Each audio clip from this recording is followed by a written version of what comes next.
Well, hello everyone. Um, Welcome to this video. Happy Christmas. We're just about to head into Christmas, and I really thought if you've watched Catholic Unscripted, the last episode of Catholic Unscripted, I really thought it'd be worth doing a deep dive into the new document from Pope Francis, Fiducia Supplicans, on the Pastoral Meaning of Blessings. We've obviously discussed it. And the main thing for me is, I'm sure all of you feel, a lot of people, maybe some people don't feel upset about it, but I'm really surprised that this has come out just before Christmas.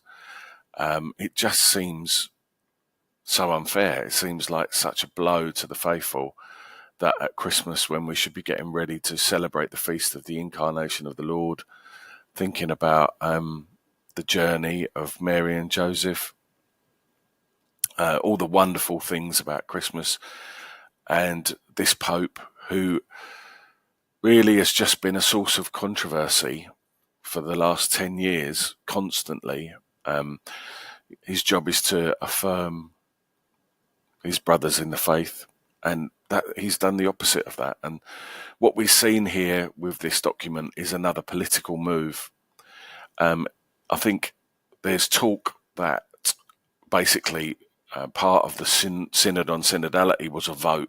There were a number of votes, and one of the votes was to introduce gay blessings, and that was turned down by the Synod Fathers. So basically it looks like that Pope Francis has just issued this document to push through the thing that he wanted to push through. So it's like he wants to have it both ways. He wants to have synodality, but and I think that reveals the fact that the synodality thing is just a ploy. It's just a ploy to push through a progressive agenda, isn't it? It's very hard to see it any other way. There are a number of really interesting things about this particular document that are well worth going over. One of them is the fact that there are so many footnotes that are self-referential. It refers to Pope Francis, and this is a trend in this papacy. In fact, there's been a bit of a study done by someone on the citations in Pope Francis's documents.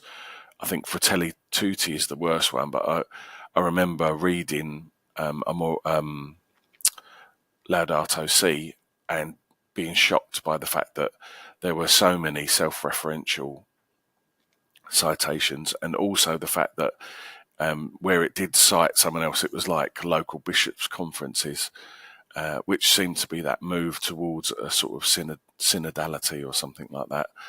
But I really do think now that synodality thing is just a ploy, really. So you've got that move. You've got the fact that this was something that he failed to get through in the synod on synodality, and so now he's going ahead and pushing through with it anyway. The other element is that this is a political move to attempt to mitigate a schism, I think, with German and Flemish bishops who are already going ahead and blessing same-sex relationships in a very open way.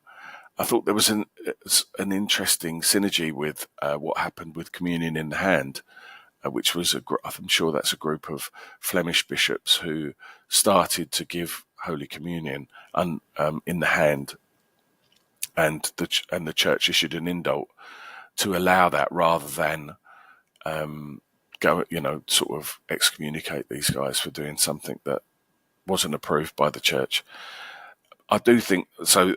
If that is the case, it's not really comparable. The two things aren't really comparable in any way, shape, or form in terms of disciplinary matters. But we are where we are. So, I know there's a lot of people who are upset by this. What I would say, as I said in Catholic Unscripted, is please stay calm. It's nothing to do with our faith. it really isn't anything to do with our faith. And I think the inconsistencies, the fact that it's so self-referential, are all just indicators of just how far removed this is from the Catholic faith. Also today, the 21st of December 2023, we're going to see the UK priests group, the Confraternity of Catholic Clergy, which consists of over 500 members of the clergy in the UK, are about to release a document rejecting Pope Francis's change in blessing, Fiducia Supplicans. So what we're seeing now really is, in an attempt to avoid schism, is headlong into schism, isn't he? We've got 3 or 4 bishops' conferences now who've rejected it. It's really sad to see people like Bishop Barron in sort of tacitly endorsing it or trying to paint it in an orthodox way. Perhaps the most disappointing one for me was Archbishop Mark O'Toole here in the UK, who has been fairly decent Archbishop. He issued a very sort of toady-ish response to it, basically saying, everyone has to think about this a lot, but the gracious and wonderful Francis has offered this new understanding of blessings. And in the meantime, the internet is awash with dialogue about this, with professors and bishops and priests all saying what a load of rubbish it is. On so many different levels, guys, this is a problem. It's a problem because it contradicts, if you're going to believe in the magisterium of Francis, this directly contradicts an earlier firm declaration in 2021, under Pope Francis, signed by Pope Francis, which said that God doesn't bless sin. So from that point of view, as Catholics, what are we supposed to do if church teaching changes so radically over such a short space of time? And the document doesn't explain why that change has taken place. Perhaps the best thing to do is just to get straight into the document. Let me see if I can pull it up for you here. I've prepared it in a way where I've made some notes as I go along, and I might draw attention to those things as we go. So just wait now. It should come up in a second. Notice with Riverside, it does seem to take a little bit of time to pull up a screen share. So, okay, here we go. So this is so I've just literally cut and pasted this and added my own comments in red. Normally do this sort of fisking thing on my blog. Okay, so it starts off with a bit of a weird title, and I feel like all Pope Francis's Latin titles are a little bit weird. Like he doesn't really he doesn't really know how to use Latin, or whoever writes these. So maybe that's just me being picky, but so this declaration considers several questions that have come to this dicastery in recent years. This is obviously an allusion to the German problem that's been going on, the synodal way there. And the fact that they've endorsed blessings for same-sex couples. In preparing the document, so that this bit here is kind of a plea for authority, isn't it?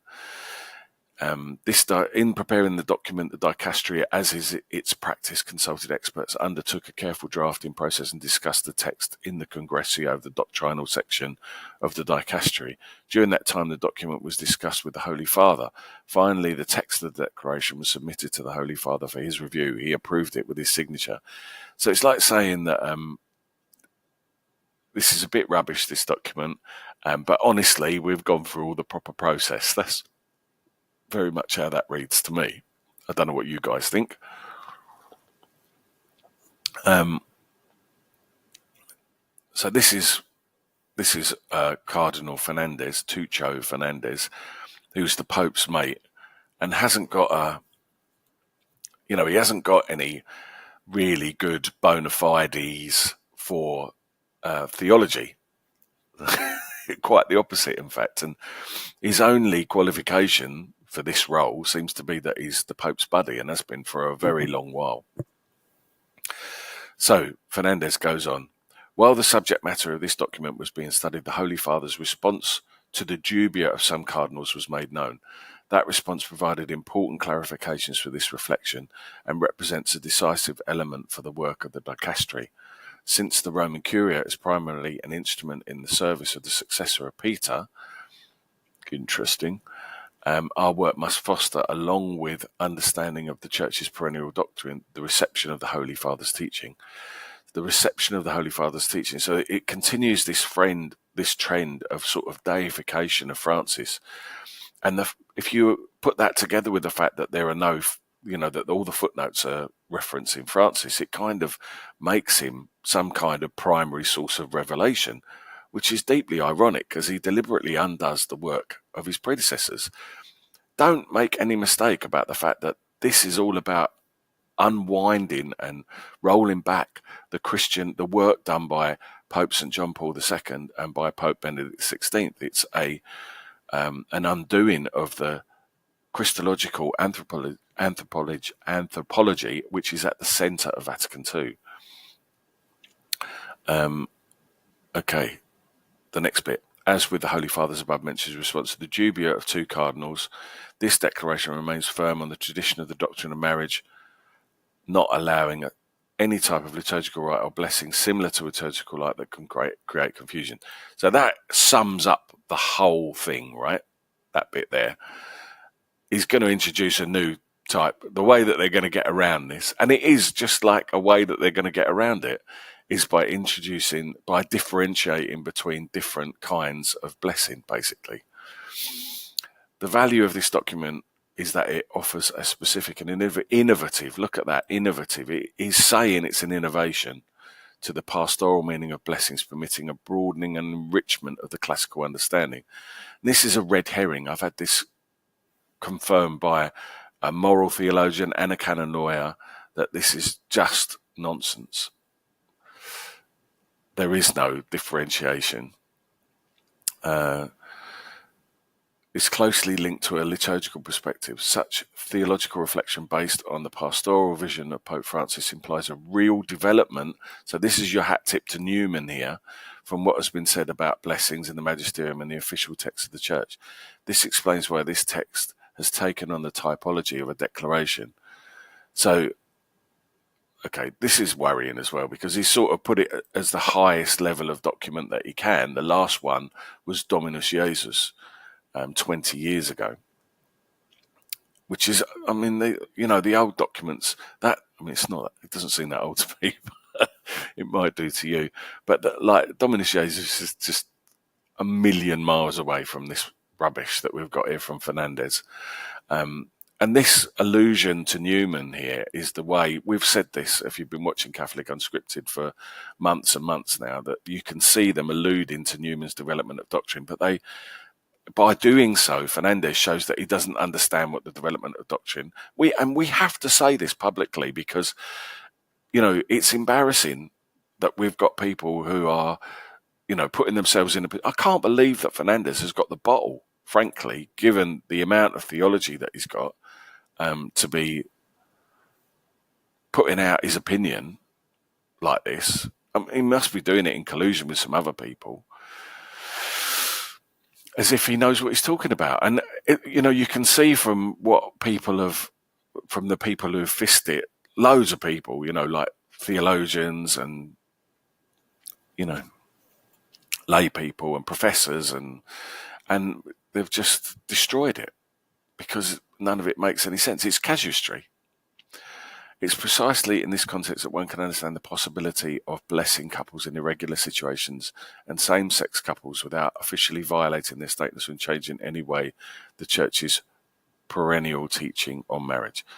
And I've put there, what context? There is no context there. I think you see as well the fact that all the way through this document it refers to couples I think the Italian is even worse because the word in Italian is someone in a sexual relationship. The very fact that Fiducia Supplicans refers to couples of the same sex is a deviation from what the Magisterium clearly taught in the CDF document on the pastoral care of homosexual persons in 1986. And what that document taught was that the human person made in the image and likeness of God can hardly be adequately described by reductionist reference to his or her sexual orientation. We ought not to treat them as couples because they are not coupled. Their identity remains singular, a creature of God, and by grace his child and heir to eternal life. Whatever sins, struggles, intrinsic disorders or pathologies an individual struggles with does not make him or her less of a creature of God, but by identifying two men who purport to marry each other as a couple, we've already surrendered to the malformed culture of the definition of terms upon which so much matters. It's a capitulation to the culture wars. And the church has always been careful not to do this. It's under Francis that we've started adopting this language. Originally, I think it was in the Synod and the Family. And the justification, it was brought up in that Synod that we shouldn't be doing this. And it was said that this was the way that these people wanted to be referred to themselves. And so, therefore, it was justified in some way.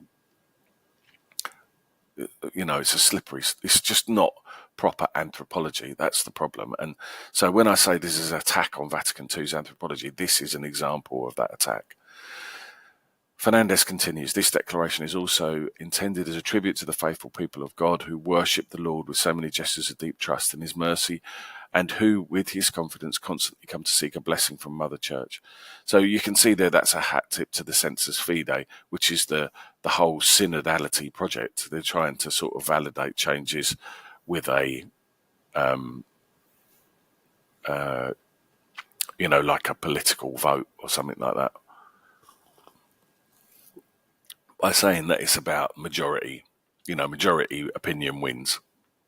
What was it Benedict XVI said? The truth isn't decided by a majority vote. Okay, so that's the preamble, which is horrible. And then we move into the introduction.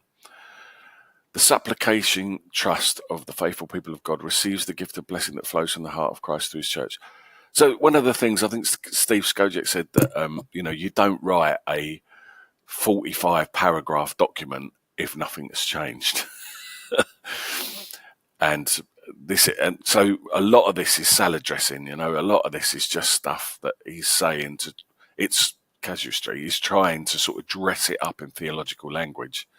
But anyone with any theological training can just see straight through it.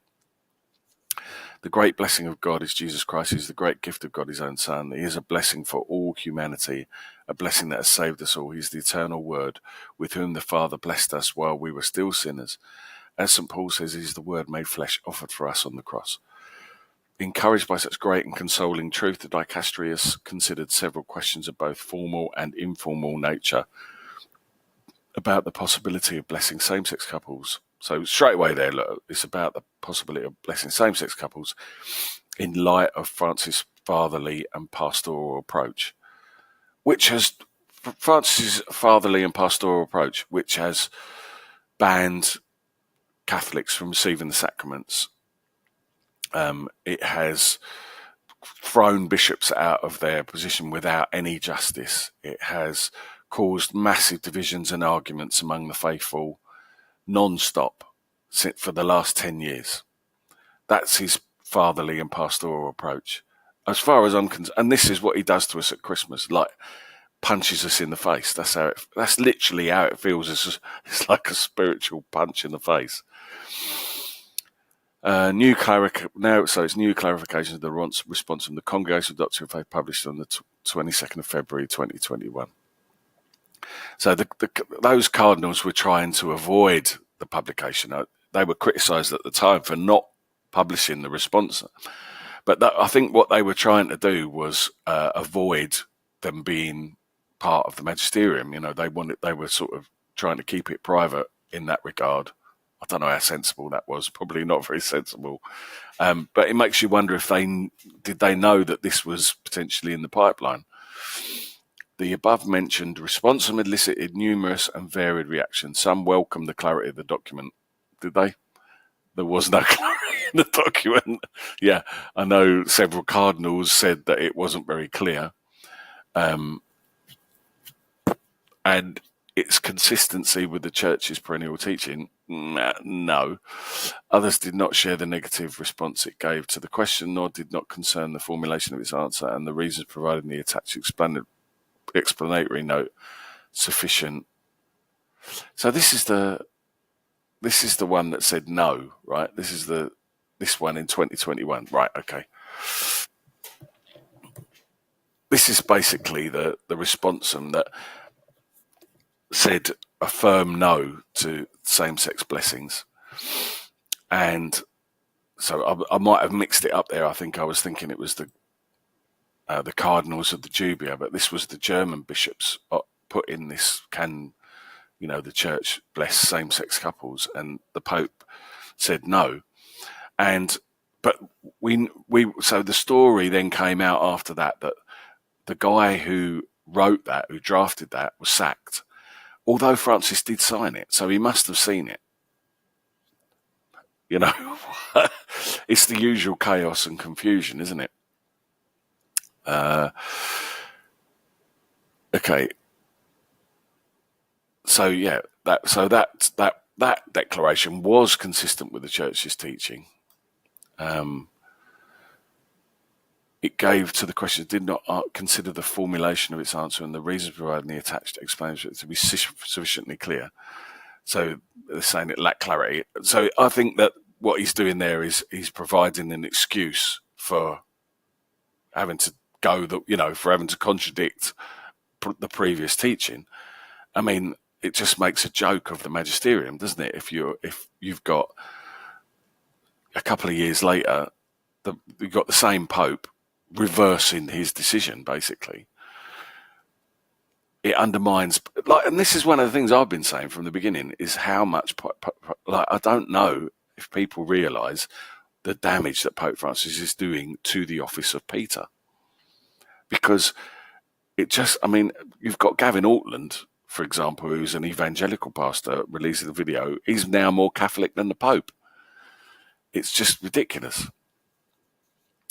To meet the latter reaction with fraternal charity, it now seems opportune to take the theme again of vision draws together the doctrinal aspects of the pastoral ones in a coherent manner. Where it's not really coherent, and especially not coherent if it rejects the previous ruling and comes out with something completely different, is it? Because all religious teaching ultimately should be reflected in a teacher's way of life, which awakens the assent of the heart by its nearness, love, and witness. Regular viewers will be glad to see that I'm drinking coffee, because this is a morning one, and stop having a go at me for having a drink when I'm doing videos. Okay, the blessing in the sacrament of marriage. Pope Francis' recent response to the second of 5 questions posed by 2 cardinals offers an important. So this is moving on now to the one of the cardinals, and this is the best paragraph in the document, because it reaffirms Catholic teaching. It says, therefore, rites and prayers that could create confusion between what constitutes marriage, which is the exclusive, stable and indissoluble union between a man and a woman, naturally open the generation of children, and what contradicts it are inadmissible. This conviction is grounded in the perennial Catholic doctrine of marriage. It is only in this context that sexual relations find their natural, proper and full human meaning. The Church's doctrine on this point remains firm. So, and this is so Peronist, isn't it? This is what Pope Francis does every time, is he asserts the doctrine first before he puts in the innovation. So, and we've already heard in the preamble that this is going to be an innovation. So, and we've also heard the pastoral shtick, that this is in the context of Pope Francis's pastoral. As far as I can see, he hasn't got any pastoral. It's just, think about him pulling his hand away when people are trying to kiss his ring, or slapping people in the crowd. To say that this is a pastoral pope just strikes me as utterly ridiculous. I've written down here, this sounds great, a reaffirmation of doctrine, but we must remember it's given the context of blessing for same-sex couples, which makes it inherently problematic. As was pointed out with the response, how do you make it clear in a blessing that you are not equating it with marriage? like a blessing is condonation, isn't it? It is affirmation. That's what a blessing is. This is also the understanding of marriage that is offered by the gospel. For this reason, when it comes to blessings, blah, blah, blah, response from the church does not have the power to impart blessings of unions of persons of the same sex. It should be emphasised that in the rite of the sacrament of marriage, so they're trying to differentiate here between what they're going to do. And so you've got two things that are pretty much the same, but as long as it's not in the context of a marriage, then it's okay to do it. It's not really clear moral theology, is it? So in the next bit now, the meaning of various blessings, he goes through how so this is the sort of casuistic attempt to differentiate between different blessings. And he says here in number 10, the formulas of blessings are primarily aimed at giving glory to God, asking for his favours, restraining the power of evil in the world. Therefore, those who invoke blessings through the church are invited to strengthen dispositions through faith, for which all things love urges the observance of God's commands. So one of the things that I've heard some priests actually say is, well, I can bless a tractor or a game, a football game. Why can't I bless like a homosexual couple? Well, the answer is that a football game or a tractor don't have moral agency. It's like, that's really basic, isn't it? So that's why it's not complicated. So this is just the sort of Peronism that we see in all Francis things, where he basically points one direction, or he says yes to everyone, or he points in one direction, turns in the other direction. So frustrating. And this is what everyone says is the confusion and the lack of clarity and all that sort of thing, because he basically always says both things. And you can see Fernandez is totally in on the game here. If you don't know, Fernandez is supposed to have ghostwritten the Amoris Laetitia. God knows how much other stuff of Francis he's written. Okay, 11. Basing itself on these considerations, the Congregation for the Doctrine of the Faith explanatory note to its 2021 response recalls when a blessing is invoked on certain human relations. So this is the Orthodox bit, right, from 2021. It says, for this reason, since the Church has always considered only those sexual relationships that are lived out within marriage to be morally illicit, the Church does not have the power to confer its liturgical blessing when that would somehow offer a formal legitimacy to a union that presumes to be a marriage or to an extramarital practice. So, I think I'm going to try and get perhaps a priest on with me to do a video about like why this is problematic, why the biblical schema, the pericope in the Bible against same-sex relationships is important. And that is because this plan for human relationships, first of all, Jesus himself in Matthew's Gospel gives us an idea of how serious human sexuality is. It's a share in the Creator's work. And like fire, it can be a really positive thing that we can use to cook and stuff like that. Or if it gets out of control, it can be a really damaging thing. We recognise that, don't we, in our own lives, that it's something that we have to be very careful with and we have to be responsible with. And the fundamental thing about our sexuality is that it's ordered towards children. It's ordered towards... And if you keep it in those boundaries, then it's a very good thing. And it's when it's not in those boundaries. So that's not to say that love isn't always a good thing. But love, in our understanding, is sacrifice. And that's the important consideration. That's the thing that we have to understand, is that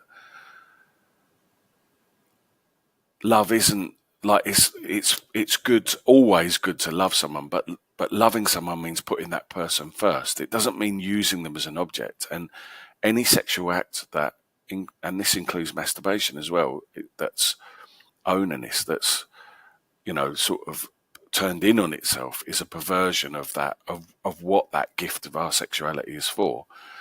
All right, that's a very brief summary of a complicated complicated idea, but it's something that the world has always really agreed with, because the consequences of misusing that gift are so severe, and they're psychological as well as physical. Like, obviously, if you engage in sex outside marriage, there's a danger that especially there's a danger for women, and men should look after women and care about women, and that that the woman will have the consequences. So it's about actions and consequences, isn't it? But even if it's between two men, then there's psychological damage that can occur, and people feel used, etc., etc. So just a brief sort of explanation of what that's all about. And that's why the church sort of gives us this guidance that our sexuality should be lived out within marriage. And that's not to reject anyone that's struggling, but we all struggle to keep control of our sexual urges, especially in a world where there's so much imagery abounds, and we need to work on different ways of practicing custody and chastity in that respect.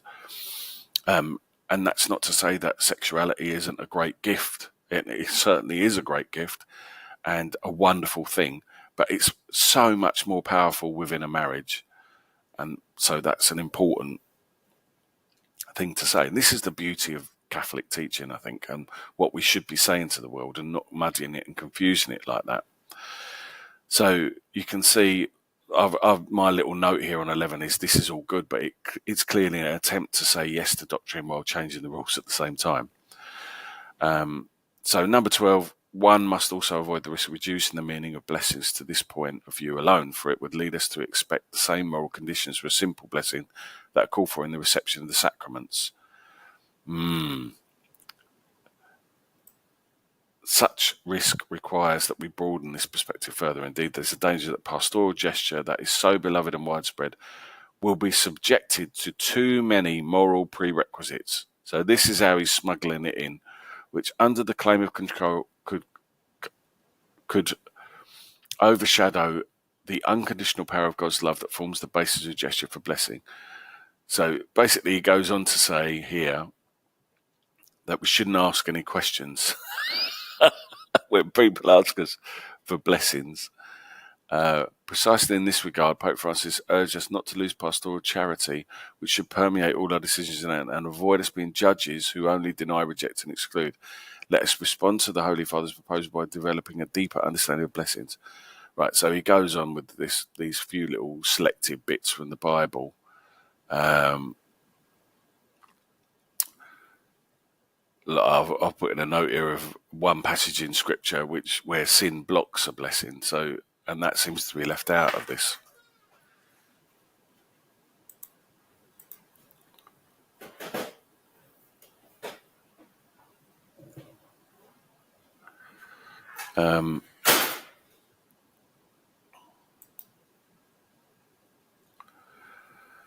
And then in number 20, we've got a theological pastoral understanding of blessings.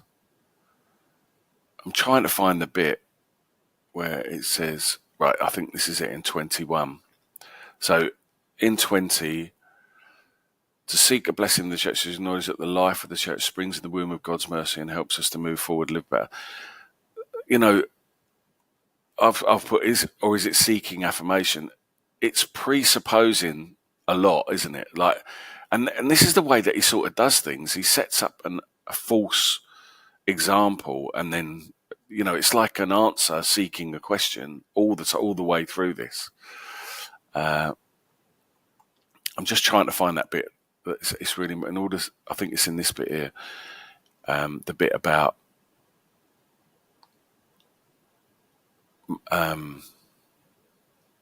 you shouldn't ask questions. I might have to go back to that last bit. In order to help us understand the value of a more pastoral approach to blessings, Pope Francis urges us to contemplate with an attitude of faith and fatherly mercy the fact that when one asks for a blessing, one is expressing a petition for God's assistance, a plea to live better and confidence in the Father who can help us live better.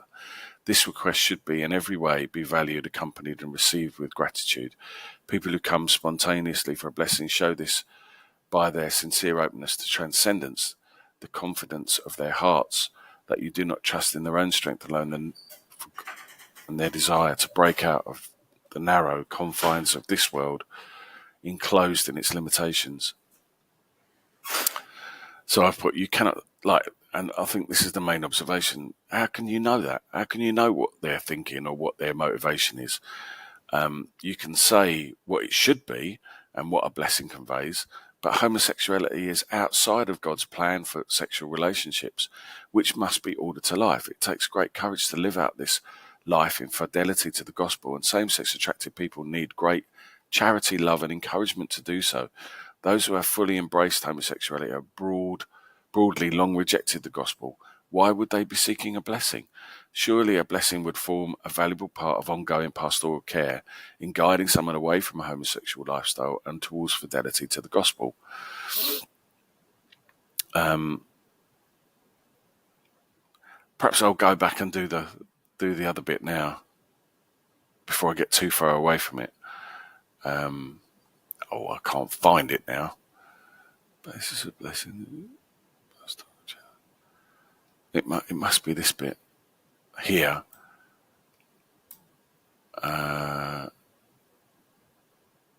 Which basically, it's about interrogation. So there was a little story that I wanted. I'm sorry for the pauses in the dying, but I'm trying to organically go through this with you rather than to prepare something. I thought it would be more valuable if I'd spontaneously went through it. Obviously, I prepared some notes, and I think it's sort of more real if I do it this way. I hope you agree. If you don't, if you want me to just script something and read it out, leave a comment and I'll see what I can do for that. So when I was in America earlier this year, and I was with a priest, a fairly young priest, fairly newly ordained, and we were at the Shrine of Our Lady of Guadalupe, and he was approached by lots of different people asking for blessings and one thing and another. And one particular couple came up to him, and the first thing that he did was say, what's your marital, they said, Father, can you bless us? And he said, what's your marital situation? And then he offered them some guidance. They were living together but weren't married, and he used that as an opportunity to offer them some catechesis. And then he said, I can't bless you as a couple, but I can bless you individually. So the point is that at that point, it was very clear what his duty was, and that this destroys all that. And if we're coming at this from a pastoral position, if you care about these people and what happens to them, if you care about them changing their lives and conforming their lives to Christ, then surely it's pastoral to ask a few questions. If we come on to that bit later, I've already done it, but I just wanted to get it out of the way in case I forgot as we move forward. Right, so where were we? You cannot subjectively know this. 22. As St. Therese of the Child Jesus teaches us, this confidence is the sole path that leads us to grant everything with confidence. The wellspring of grace overflows into our lives. It's most fitting then that we should place heartfelt trust not in ourselves, but in the infinite mercy of a God who loves us unconditionally. The sin of the world is great but not infinite, whereas the merciful love of the Redeemer is indeed infinite. So here's another hat tip to the constant overplaying of mercy, setting up a false dichotomy between justice and love.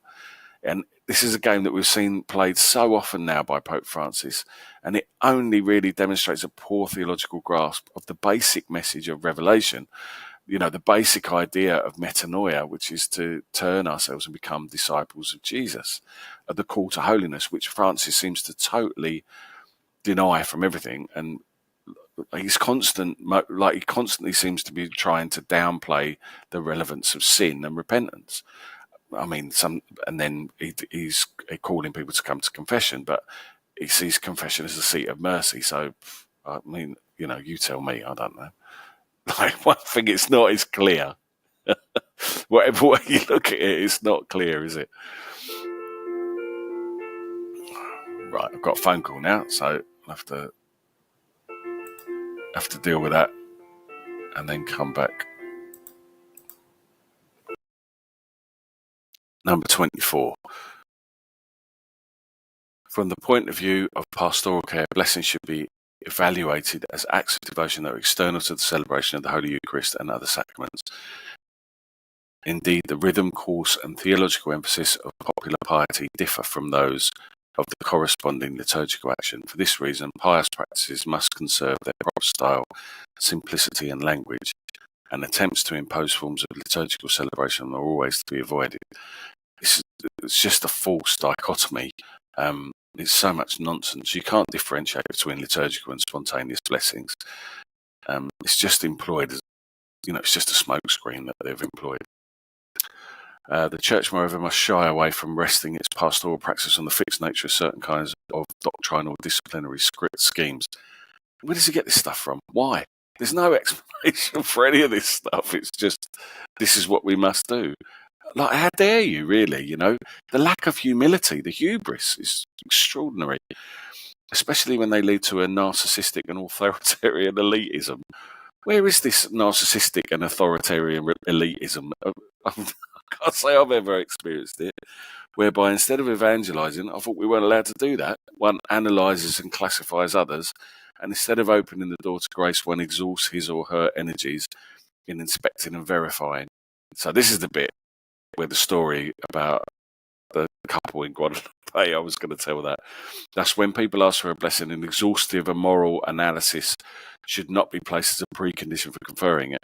For those seeking a blessing should not be required to have prior moral perfection.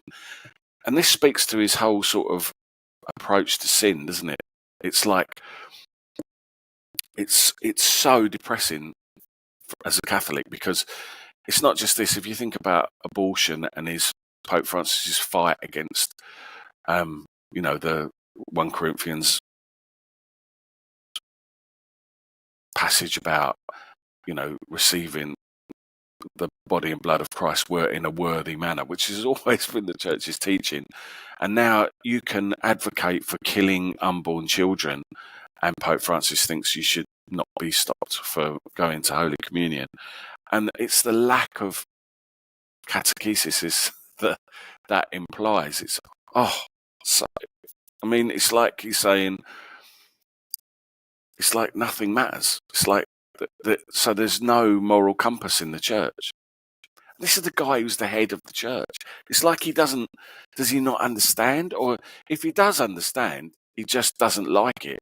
And that's what the sense you get from him, from all of his insults to good Catholics and over the years, is that he just doesn't like the Church very much. It really upsets me, that. And like I say, what slander to the good priests that I know and I've witnessed. I've just told you a story, of a good like that is good pastoral care. Is caring about the situation that people approach you in and speak into that situation. And we're saying that we can't do that. Where's that going? How are we being salt and light if we're just, like a shop where anyone can come in and pick up the candy? You can pick up the stuff without having to change your life in any way, or having to change your actions. Everyone is welcome.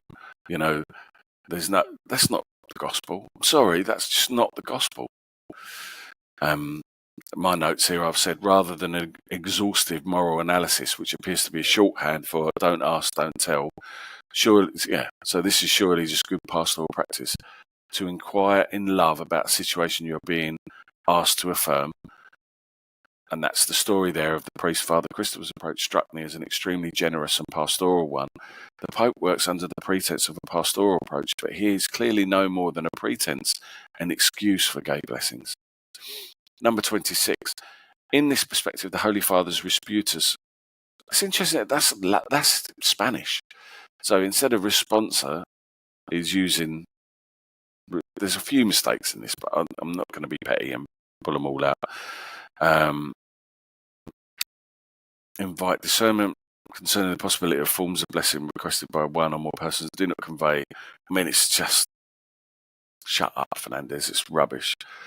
objective point of view of the fact that pastoral charity requires us not to treat simply as sinners those whose guilt or responsibility may be attenuated by various factors affecting subjective imputability. This is a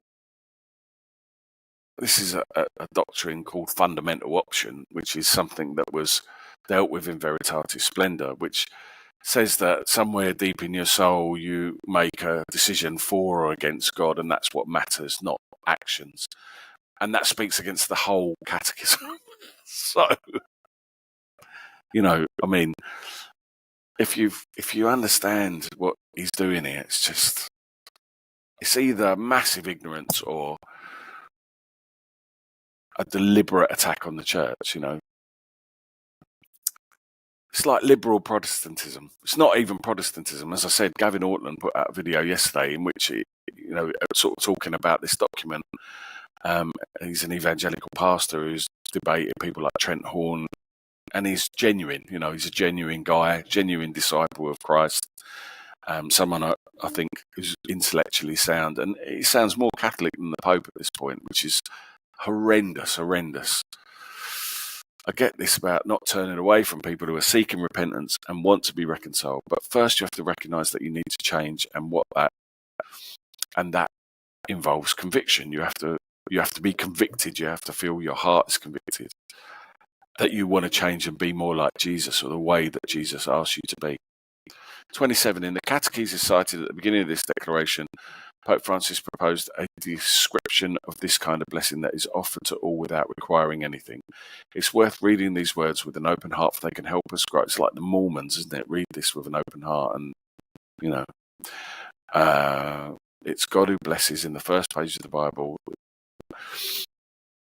So we are more important to God than all the sins we can commit, because He is Father, He is Mother, He is pure God. He has blessed us forever. He will never stop blessing us. It is a powerful experience to read these. I mean, it also condemns us. Justice is a part of. There's no love without justice. And we have an appetite for justice. To make those people feel that they are still blessed, notwithstanding their serious mistakes, that the Heavenly Father continues to will their good and hope that they will ultimately open themselves to the good, even if their closest relatives have abandoned them, because they now judge them to be irredeemable. God always sees them as His children. Although there's some truth to the idea that the biblical covenantal initiative is from God and without condition, the text here deliberately, it seems, ignores that we are to respond in fidelity and prayer. Have a look at the Catechism of the Catholic Church, paragraph 2567. This is a twisting of the biblical theology of blessings. The Bible teaches that people are to respond to God's initiative, expressed in His covenant through prayer, obedience of faith, and acceptance of His truth. It's like this whole thing only gives half the story, and it's just the half of the story that Fernandez wants you to have, not the whole thing. It's not enlightening us. It's not drawing us to Christ. 28. There are several occasions when people spontaneously ask for a blessing, whether on pilgrimages at shrines. Okay, so this is about spontaneity of blessings, trying to validate, the difference between liturgical blessings and spontaneous blessings, which is, we've already established, is a false dichotomy. From the perspective, 29 says, from the perspective of an ascending dimension, when one becomes aware of the Lord's gifts and His unconditional love, even in sinful situations, particularly when a prayer finds a hearing, the believer's heart lifts the praise to God and blesses Him. No one is precluded from this type of blessing. Everyone, individually or together with others, can lift their praise and gratitude to God. And like my notes, this strikes me as a bit weird, presupposing that someone thinks or feels how their heart moves in a hypothetical encounter. There are too many variables to make a statement like that. It's just simply an appeal to hypotheticals to set up, which is a logical fallacy, to set up the direction the DDF wants us to take here. Number 30, the popular understanding of blessings, however, also values the importance of descending blessings. While it's not appropriate for a diocese of bishops, so this is against the Germans, the Diocese of Bishops Conference, or every other ecclesial structure to officially establish procedures or rituals for all kinds of matters, I mean, he's already lost the argument because they've already done it.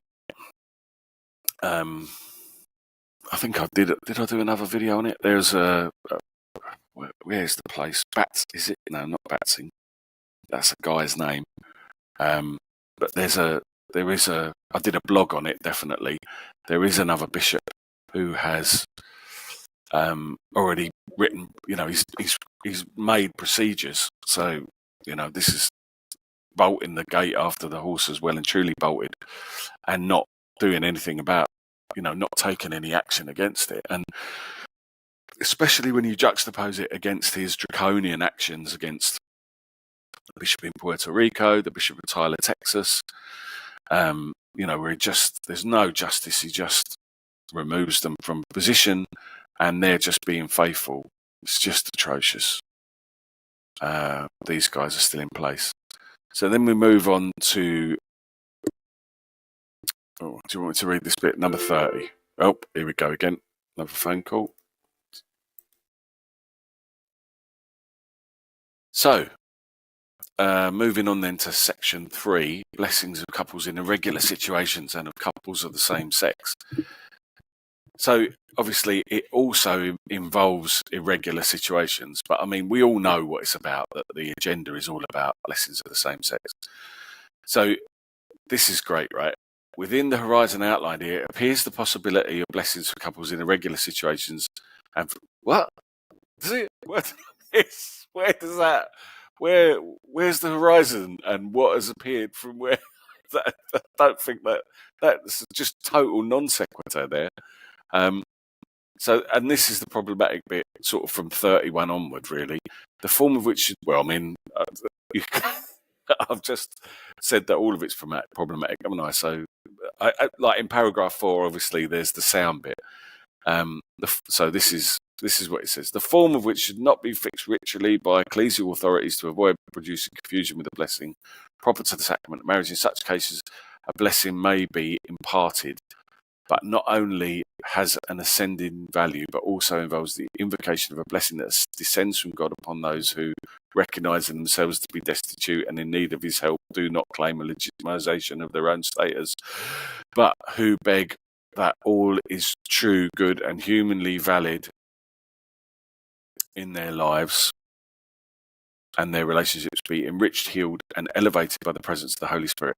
These forms of blessing, I mean, like that's how do you discern that? I thought we weren't allowed to ask questions. So how do you know that they're not coming to you because they want their gay marriage validated? Father Martin, straight away, out of the traps immediately that this was done, Father James Martin, homosexual advocate extraordinaire, posted a picture of him blessing, and he put in it 2 gay men who are married. So that just makes a nonsense of that straight away, doesn't it? These forms of blessings express a supplication that God may grant those aids that come from the impulses of his spirit, what classical theology calls actual grace, so that human relationships may grow in fidelity to the gospel and they may be freed from the imperfections and frailties. Okay, and what he's talking about really is prevenient grace, the grace that, because sin blocks grace, so supernatural grace can't work on the person. You can't benefit from that. So the only kind of grace that's really available is the kind of grace that convicts you and allows you to see the problems in your lives. But if you're going without that intention in any case, then how's that going to work? We can only pray that God works a miracle through it. And in any case, it's massively over-egging the pudding, because a blessing can increase sorrow for sin and desire. See, I'll put it down here in the notes in red: prevenient grace, but does not give sanctifying grace without proper repentance and confession. Sin blocks grace. We are only being given part of the story in this paragraph. Again, and it's a poor theology of grace that is included. It's almost condescending, or trying to pretend that it knows more than it actually explains. It suits the agenda to do that, and that's really also really interesting, right? I've made a note here that there are no citations in this. This is pure Fernandez, right? There's no magisterial backing for any of this at all. Okay, number 32. Indeed, the grace of God works in the lives of those who do not claim to be righteous, but who acknowledge themselves humbly as sinners. That's the important bit. But does that come across in the document? This grace can orient everything according to the mysterious and unpredictable designs of God. Therefore, its untiring wisdom and motherly care, the Church welcomes all who approach God with humble hearts, accompanying them with spiritual aids that enable everyone to understand and realize, no argument with that. This is a blessing that, although will not included in any liturgical rite, unites intercessory prayer with the invocation of God's help by those who humbly turn to Him. You know, you can say all this stuff, but we all know how this is going to turn out, don't we? And what it's all really about. So I just feel like that's pointless guff. 34. The Church's liturgy itself invites us to adopt. Don't worry, guys, it's nearly over. The Church's liturgy itself invites us to adopt this trusting attitude, even in the midst of our sins, lack of merit, weaknesses, confusions, as witnesses by this beautiful collect from the Mirror and Missal, Almighty and ever-living God, who by the abundance of your kindness surpass the merits and desires of those who entreat you, pour out your mercy upon us, to pardon what conscience dreads, and to give what prayer does not dare to ask. How often through a pastor's simple blessing, which does not claim to sanction for legitimize anything, can people experience the nearness of the Father beyond all merits and desires? You see what he's trying to do? He's trying to say you get a blessing at the end of Mass, and that's not dependent on anything, so why not at other times? Number 35. Therefore, the pastoral sensibility of ordained ministers should also be formed to perform blessings spontaneously that are not found in the Book of Blessings. In this sense, it is essential to grasp the Holy Father's concern that these non-ritualized blessings never cease being simple gestures that provide an effective means of increasing trust in God in the part of people who ask for them. Careful that they should not become a liturgical or semi-liturgical act. Similar to a sacrament. Indeed, ritualization would constitute a serious impoverishment because it would not subject a gesture of great value or popular piety. No footnotes, no citations. It's all made up. In this regard, they come to mind the following words of the Holy Father already quoted. Pope Francis. We have a citation. From Pope Francis. We'll just ignore that. From this reason, one should neither provide for nor promote a ritual for the blessings of couples in an irregular situation. At the same time, one should not prevent or prohibit the Church's closeness to people in every situation in which they might seek God's help for a simple blessing. In brief, prayer preceding this spontaneous blessing, the ordained minister could ask that the individuals have peace, health. So it's like he's trying to be parish priest to everyone. And that's sort of, I think, part of the problem. What we need from the Pope is for him to be a Pope. But it's like he's trying to be a parish priest to everyone. And so at one point he's saying that he wants to defer his authority to everyone else. And at the other time, he's sort of saying that he wants to get involved in every single decision that everyone makes. To the point where, like Traditionis Custodes, you can't publish the times of masses in your parish bulletin. That's actual directive from the Congregation for Divine Worship.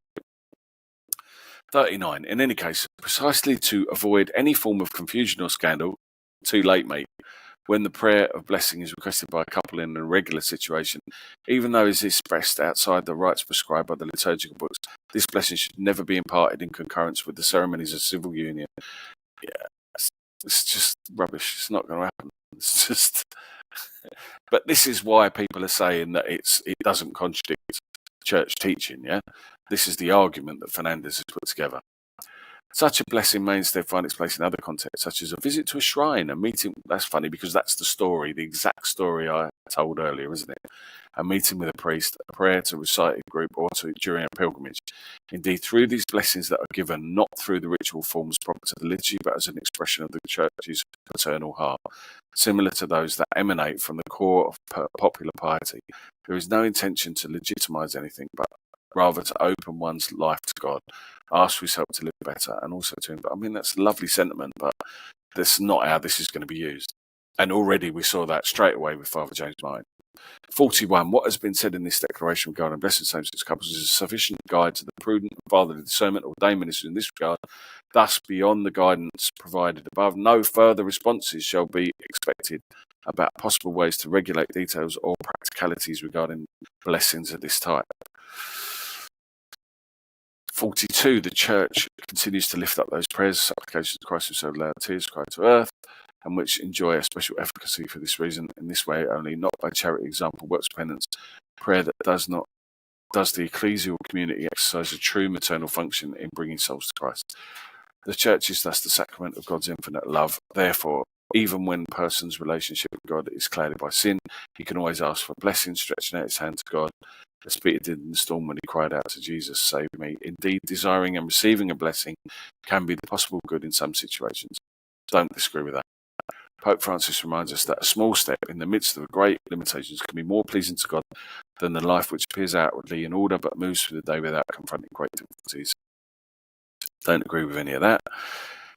Any blessing will be an opportunity for renewed proclamation of the kerygma, an invitation to draw ever closer to the love of Christ, as Pope Benedict XVI taught. Like Mary, the Church is the mediator of God's blessing for the world. She receives it in receiving Jesus, and she transmits it in bearing Jesus. He is the mercy and the peace that the world itself cannot give, which it needs always, at least as much as bread.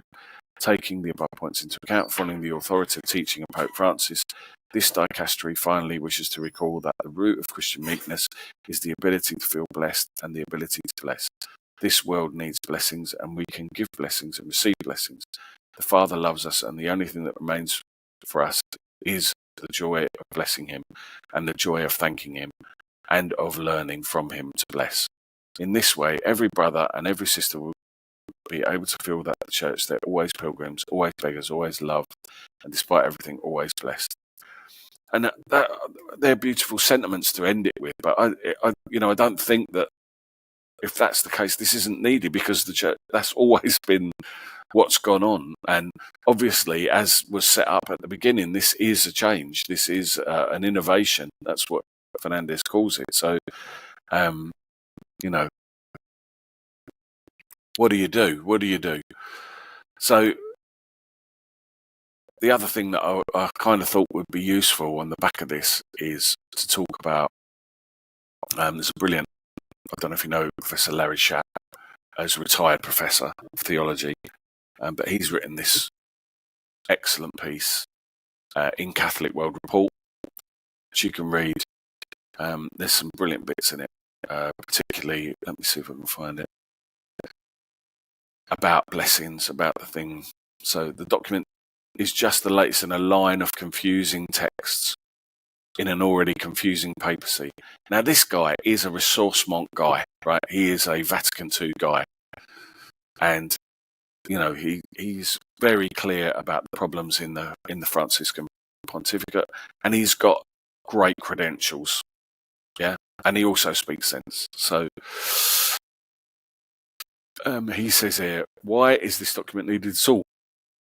The innovation of posting a distinction between types of priestly blessings, which makes some of them non-liturgical and non-sacramental, is problematic. The text apparently presumes that such a distinction is possible, but it flies in the face of the fact that when a priest blesses, this is really important, right? When a priest blesses anything or anyone in any setting of any kind, he is doing so not as an individual who possesses some kind of personal powers of magic, but precisely in persona Christi. This is your Christian anthropology of Vatican II, and it shows how it's being unwound, right? In the name of the whole Church, which possesses the full agency of Christ, as he who blesses the world. Therefore, all priestly blessings have an inherent orientation to the liturgical and sacramental life of the Church. Is this not why people want a priest to bless them, their houses, their devotional objects in the first place? I could ask any random layperson to bless those things in the name of Christ Jesus, but we seek out instead priests to make such blessings because of his sacramental character as one possessing holy orders, in which in turn is what links him to Christ and all of the other sacraments in a preeminent way.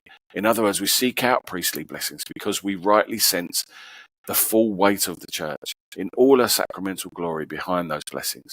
Thus, all priestly blessings are inherently sacramental and liturgical in a real way. Very, very good from Larry Chapp here. So I would encourage you to read this. The conclusion, perhaps I'll just read the conclusion. Thinking there's going to be a clean and neat distinction on a pastoral level between these blessings and marital blessings is foolish or worse. The cultural context is determinative here in analysing and recognising this document is truly aiming at. Simply put, if Cardinal Fernandez and the Pope think this distinction between formal and liturgical blessings and more informal and non-liturgical blessings will hold up down in the trenches of parish life, then they're either the two most ignorant and obtuse people to ever occupy these offices, or they know exactly what they're doing. That is the most important statement there, right? You take your choice. I don't know what the answer is to that, but it's one of those two things. That's all it can be, really, as far as I can see. There's also a really good piece from Father Wynandy, who's another really important theologian. Sorry, you know me, when I'm switching between screens, I always find it a little bit difficult. Now I can't find the piece again. There it is. Right, so this is scathing. And Father Wynandy is like a doctor of historical theology. He was the theological advisor to the USCCB, but they removed him because he criticised Pope Francis. So he's been tracking the problems with this papacy from the beginning.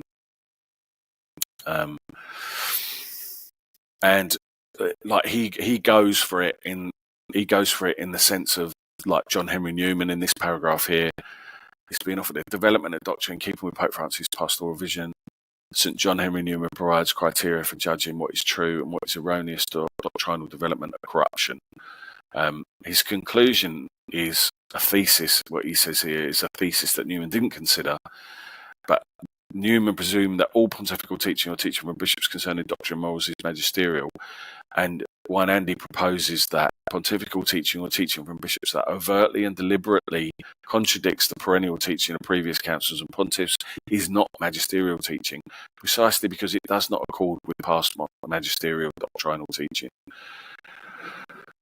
The Pope or the bishop may be, by virtue of his office, a member of the magisterium, but if his teaching contradicts the received previous magisterial teaching, it is not magisterial. Such false teaching simply fails to meet the necessary criteria. It possesses no ecclesial authoritative credentials. Rather, it is simply an ambiguous or flawed statement that attempts or pretends to be magisterial when it's not. And this is another really important bit here. To bless couples in irregular marriages or same-sex couples without giving the impression that the church is not validating their sexual activity is just a charade. It is, isn't it?